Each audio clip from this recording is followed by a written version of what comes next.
per tenere in piedi il sistema bisogna che si trovi il modo di decretare che le imprese possano utilizzare i test fai da te. I test fai da te sono certificati per sensibilità, per attendibilità dal Ministero della Salute italiano e da tutti gli enti a livello internazionale. Ma si faccia un decreto, si dia la possibilità alle imprese di comprarsi il pacco dei test nasali, se la vedono quei lavoratori, hanno un responsabile della sicurezza, faranno un registro, chi è che interessa di far entrare un positivo in azienda se lo becca?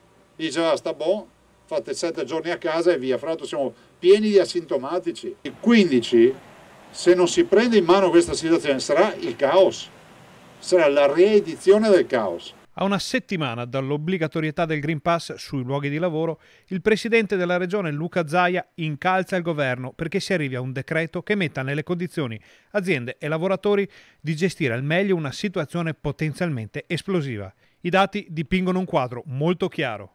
La popolazione in età lavorativa non vaccinata dai 20 anni ai 69, in Veneto che non è vaccinata, risulta essere 590.000 persone. Se pensassimo anche che metà non lavorano, ne ho almeno 300.000 che ogni 48 ore devono fare un test per entrare in azienda. È impossibile.